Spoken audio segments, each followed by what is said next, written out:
Hi hello ಎಲ್ಲರಿಗೂ ನಮಸ್ಕಾರ. Kannada quiz bank YouTube ಚಾನೆಲ್ಗೆ ತಮ್ಮೆಲ್ಲರಿಗೂ ಸ್ವಾಗತ ಸುಸ್ವಾಗತ.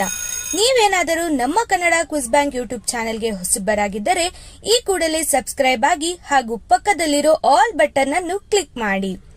Welcome to Kannada quiz bank YouTube channel. ಇಂದಿನ ಮೊದಲ ಪ್ರಶ್ನೆ, ದೇಹದಲ್ಲಿ ಪಿತ್ತ ಹೆಚ್ಚಾದಾಗ ಯಾವ ರೀತಿಯ ಬದಲಾವಣೆಗಳು ಕಂಡುಬರುತ್ತವೆ? ನಿಮ್ಮ ಆಯ್ಕೆಗಳು: ಚರ್ಮ ಸಮಸ್ಯೆ, ಅತಿಸಾರ, ತೂಕ ಅಡಿಕೆ, ಸಂಧಿವಾತ.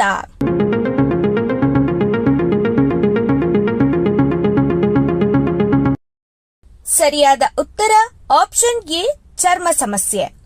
ಪಿತ್ತದೋಷ ಹೆಚ್ಚಾದಾಗ ದೇಹದಲ್ಲಿ ಉಷ್ಣತೆಯ ಬದಲಾವಣೆ ಕಂಡುಬರುತ್ತದೆ. ಆಯಾಸ, ದೌರ್ಬಲ್ಯ, ಶಾಖದ ಭಾವನೆ ಹೆಚ್ಚಾಗುತ್ತದೆ. ಚರ್ಮದ ಮೇಲೆ ಉರಿ, ಉಬ್ಬರ, ಮೊಡವೆಗಳು ಕಂಡುಬರುತ್ತವೆ. ದೇಹದಿಂದ ದುರ್ವಾಸನೆ ಬರುತ್ತದೆ. ಕಣ್ಣು, ಮೂತ್ರ, ಉಗುರುಗಳು ಹಳದಿ ಬಣ್ಣ ತಾಳುತ್ತವೆ. ಕೋಪ, ಕಿರಿಕಿರಿ, ತಾಳ್ಮೆಯ ಕೊರತೆ ಇತ್ಯಾದಿ ಮಾನಸಿಕ ಸಮಸ್ಯೆಗಳು ಸಹ ಉಂಟಾಗುತ್ತವೆ. ಎರಡನೆಯ ಪ್ರಶ್ನೆ, ಗರ್ಭಾವಸ್ಥೆಯಲ್ಲಿ ಡಬಲ್ ಮಾರ್ಕರ್ ಪರೀಕ್ಷೆಯನ್ನು ಏಕೆ ಮಾಡಲಾಗುತ್ತದೆ? ನಿಮ್ಮ ಆಯ್ಕೆಗಳು: ಆನುವಂಶಿಕ ಕಾಯಿಲೆ, ಬೆಳವಣಿಗೆ, ಹೃದಯ ಬಡಿತ, ಶಿಶುವಿನ ಸಂಖ್ಯೆ.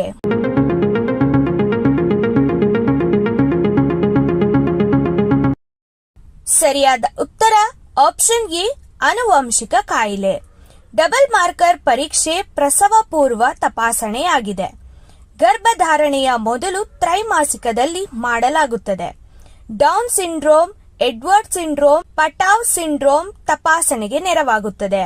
ರಕ್ತ ಪರೀಕ್ಷೆಯ ಮೂಲಕ ಮಾಡಲಾಗುತ್ತದೆ. ಇದು ಆಕ್ರಮಣಶೀಲವಲ್ಲ. ಮಗುವಿನ ಆನುವಂಶಿಕ ಆರೋಗ್ಯದ ಬಗ್ಗೆ ಒಳನೋಟ ನೀಡುತ್ತದೆ. ಮೂರನೆಯ ಪ್ರಶ್ನೆ, ಯಾವ ಸಮಯದ ಸ್ನಾನ ದೇಹಕ್ಕೆ ಒಳ್ಳೆಯದು? ನಿಮ್ಮ ಆಯ್ಕೆಗಳು: ಬೆಳಗ್ಗೆ, ಮಧ್ಯಾಹ್ನ, ಸಂಜೆ, ರಾತ್ರಿ.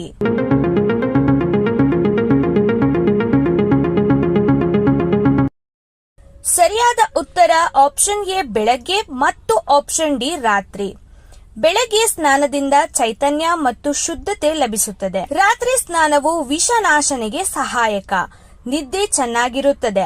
ಮಧ್ಯಾಹ್ನ ಸ್ನಾನ ಆರೋಗ್ಯಕ್ಕೆ ಹಾನಿಕಾರಕ. ಬೆನ್ನು ನೋವು, ಮೊಣಕಾಲು ನೋವು ಉಂಟಾಗಬಹುದು. ಆಯುರ್ವೇದದ ಪ್ರಕಾರ ಮಧ್ಯಾಹ್ನದ ಸ್ನಾನ ತಪ್ಪಾಗಿದೆ. ನಾಲ್ಕನೆಯ ಪ್ರಶ್ನೆ, ಭಾರತದ ಯಾವ ನಗರವನ್ನು ಸೂರ್ಯನ ನಗರ ಎಂದು ಕರೆಯಲಾಗುತ್ತದೆ? ನಿಮ್ಮ ಆಯ್ಕೆಗಳು: ಪಾಟ್ನಾ, ಅಹಮದಾಬಾದ್, ಜೋಧ್ಪುರ್, ಗುವಾಹಟಿ.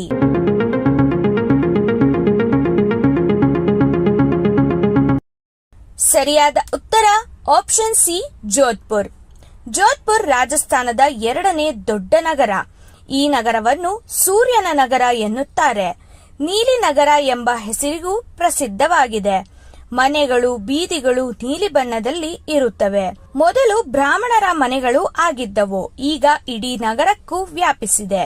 ಐದನೆಯ ಪ್ರಶ್ನೆ, ಪುರುಷರಲ್ಲಿ ಹೆಚ್ಚುತ್ತಿರುವ ಪ್ರಾಸ್ಟೇಟ್ ಕ್ಯಾನ್ಸರ್ ತಡೆಯಲು ಯಾವುದು ಮುಖ್ಯ?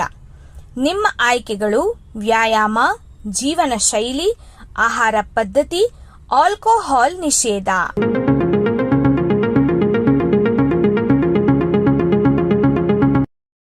ಸರಿಯಾದ ಉತ್ತರ ಆಪ್ಷನ್ ಡಿ, ಮೇಲಿನ ಎಲ್ಲವೂ. ಆರೋಗ್ಯಕರ ಜೀವನ ಶೈಲಿ ಅತ್ಯಗತ್ಯ. ಸಮತೋಲನ ಆಹಾರವನ್ನು ಸೇವಿಸಬೇಕು. ವಿಟಮಿನ್ ಡಿ ಕೊರತೆಯಾಗದಂತೆ ನೋಡಿಕೊಳ್ಳಬೇಕು. ವ್ಯಾಯಾಮ ನಿಯಮಿತವಾಗಿ ಮಾಡಬೇಕು. ಆಲ್ಕೋಹಾಲ್ ಸೇವನೆಯಿಂದ ದೂರವಿರಬೇಕು. ಆರೋಗ್ಯಕರ ತೂಕವನ್ನು ಕಾಪಾಡಿಕೊಳ್ಳಬೇಕು. ಆರನೆಯ ಪ್ರಶ್ನೆ, ಮಕ್ಕಳಿಗೆ ನುಗ್ಗೆ ಸೊಪ್ಪು ತಿನ್ನಿಸುವ ಪ್ರಯೋಜನಗಳೇನು? ನಿಮ್ಮ ಆಯ್ಕೆಗಳು: ಇಮ್ಯುನಿಟಿ ಹೆಚ್ಚಳ, ಮೂಳೆ ಬಲ, ರಕ್ತಹೀನತೆ ನಿವಾರಣೆ, ಮೇಲಿನ ಎಲ್ಲವೂ.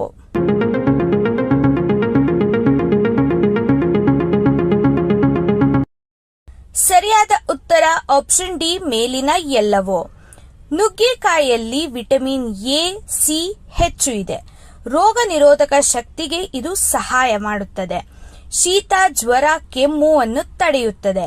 ಕ್ಯಾಲ್ಸಿಯಂ ಹಾಗೂ ರಂಜಕಗಳಿಂದ ಮೂಳೆ ಬೆಳವಣಿಗೆ ಉತ್ತಮವಾಗಿರುತ್ತದೆ. ಕಬ್ಬಿಣಾಂಶದಿಂದ ರಕ್ತಹೀನತೆ ನಿವಾರಣೆಯಾಗುತ್ತದೆ.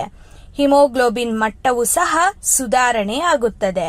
ಏಳನೆಯ ಪ್ರಶ್ನೆ, ಕಣ್ಣು ನೋವಿಗೆ ಯಾವುದು ಸಹಾಯಕವಾಗಿದೆ? ನಿಮ್ಮ ಆಯ್ಕೆಗಳು ಐಸ್ ಕ್ಯೂಬ್ಸ್, ಉಪ್ಪಿನ ಶಾಖ, ಎದೆ ಹಾಲು, ಮೇಕೆ ಹಾಲು.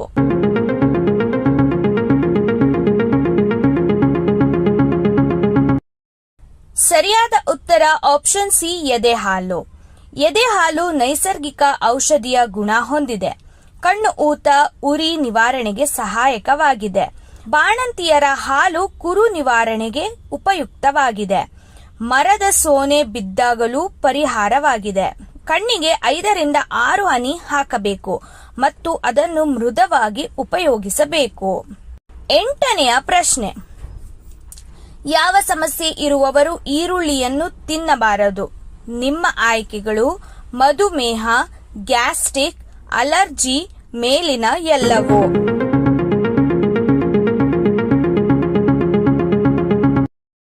ಸರಿಯಾದ ಉತ್ತರ ಆಪ್ಷನ್ ಡಿ, ಮೇಲಿನ ಎಲ್ಲವೂ. ಈರುಳ್ಳಿಯಲ್ಲಿ ಗ್ಲೂಕೋಸ್ ಅಧಿಕವಾಗಿರುತ್ತದೆ. ಗ್ಯಾಸ್ಟ್ರಿಕ್ ಸಮಸ್ಯೆ ಉಂಟು ಮಾಡುತ್ತದೆ.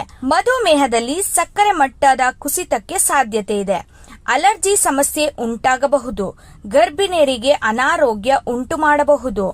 ಹಾಲುಣಿಸುವ ತಾಯಂದಿರಿಗೆ ಮಗುವಿನ ಮೇಲೆ ಪರಿಣಾಮ ಬೀರುತ್ತದೆ. 9ನೆಯ ಪ್ರಶ್ನೆ, ಗರ್ಭಧರಿಸಲು ಯಾವ ದಿನಗಳಲ್ಲಿ ದಂಪತಿಗಳು ಸೇರಬೇಕು? ನಿಮ್ಮ ಆಯ್ಕೆಗಳು ಋತುಚಕ್ರಕ್ಕೂ ಮುನ್ನ, ಋತುಚಕ್ರದ ನಂತರ, ತಿಂಗಳ ಮಧ್ಯೆ, ತಿಂಗಳ ಕೊನೆಯಲ್ಲಿ.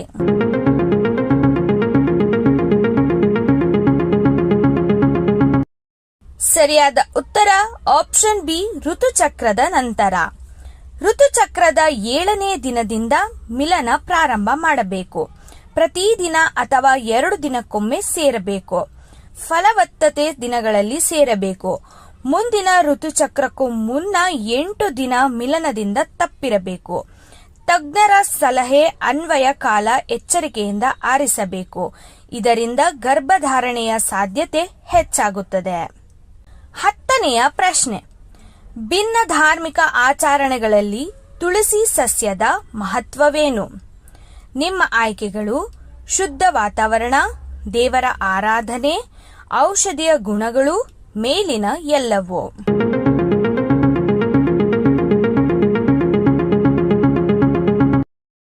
ಸರಿಯಾದ ಉತ್ತರ ಆಪ್ಷನ್ ಡಿ, ಮೇಲಿನ ಎಲ್ಲವೂ. ತುಳಸಿ ಸಸ್ಯವನ್ನು ಹಿಂದೂ ಧರ್ಮದಲ್ಲಿ ಅತ್ಯಂತ ಪವಿತ್ರವಾಗಿ ಪರಿಗಣಿಸಲಾಗುತ್ತದೆ ಮತ್ತು ಬಹುತೇಕ ಮನೆಗಳಲ್ಲಿ ದೈನಂದಿನ ಪೂಜೆಯಲ್ಲಿ ಬಳಸಲಾಗುತ್ತದೆ. ಇದು ವಾತಾವರಣವನ್ನು ಶುದ್ಧೀಕರಿಸಲು ಸಹಾಯ ಮಾಡುತ್ತದೆ, ಏಕೆಂದರೆ ತುಳಸಿ ಪತ್ತೆಗಳಲ್ಲಿ ಆಕ್ಸಿಜನ್ ಉತ್ಪತ್ತಿಯ ಶಕ್ತಿ ಹೆಚ್ಚಾಗಿರುತ್ತದೆ. ತುಳಸಿ ಸಸ್ಯದ ಎಲೆಗಳು ಅನೇಕ ಔಷಧೀಯ ಗುಣಗಳನ್ನು ಹೊಂದಿದ್ದು ಶೀತ, ಕೆಮ್ಮು, ಜ್ವರ, ಹಸಿವಿನ ಕೊರತೆ ಮುಂತಾದ ಸಮಸ್ಯೆಗಳಿಗೆ ಮನೆಮದ್ದಾಗಿದೆ. ತುಳಸಿಯನ್ನು ದಿನವೂ ಸೇವಿಸುವುದರಿಂದ ದೇಹದಲ್ಲಿ ರೋಗ ನಿರೋಧಕ ಶಕ್ತಿ ಹೆಚ್ಚಾಗುತ್ತದೆ. ಮನಸ್ಸಿಗೆ ನೆಮ್ಮದಿ ನೀಡುವ ಗುಣವಿರುವುದರಿಂದ ಇದನ್ನು ದೇವರ ಪೂಜೆಯಲ್ಲಿ ಬಳಸಲಾಗುತ್ತದೆ. ತುಳಸಿಯ ಸುತ್ತಲೂ ಒಬ್ಬ ವ್ಯಕ್ತಿ ಸತತವಾಗಿ ತಿರುಗುವಾಗ ಮಾನಸಿಕ ಶಾಂತಿ ಹಾಗೂ ಆತ್ಮವಿಶ್ವಾಸವು ಹೆಚ್ಚುತ್ತದೆ. ಈ ಪ್ರಶ್ನೆಗಳಲ್ಲಿ ನೀವು ಎಷ್ಟು ಪ್ರಶ್ನೆಗಳಿಗೆ ಸರಿಯಾದ ಉತ್ತರ ಕೊಟ್ಟಿದ್ದೀರಿ ಎನ್ನುವುದನ್ನು ನಮಗೆ ಕಾಮೆಂಟ್ ಮೂಲಕ ತಿಳಿಸಿ. ಈ ವಿಡಿಯೋ ನಿಮಗೆ ಇಷ್ಟವಾದರೆ ಲೈಕ್ ಮಾಡಿ, ಶೇರ್ ಮಾಡಿ ಹಾಗೂ ಚಾನೆಲ್ ಅನ್ನು ಸಬ್ಸ್ಕ್ರೈಬ್ ಮಾಡಿ. ಮತ್ತೊಂದು ಇಂಟ್ರೆಸ್ಟಿಂಗ್ ವಿಡಿಯೋ ಜೊತೆಗೆ ಮತ್ತೆ ಸಿಗೋಣ. ಅಲ್ಲಿಯವರೆಗೂ love you all, take care.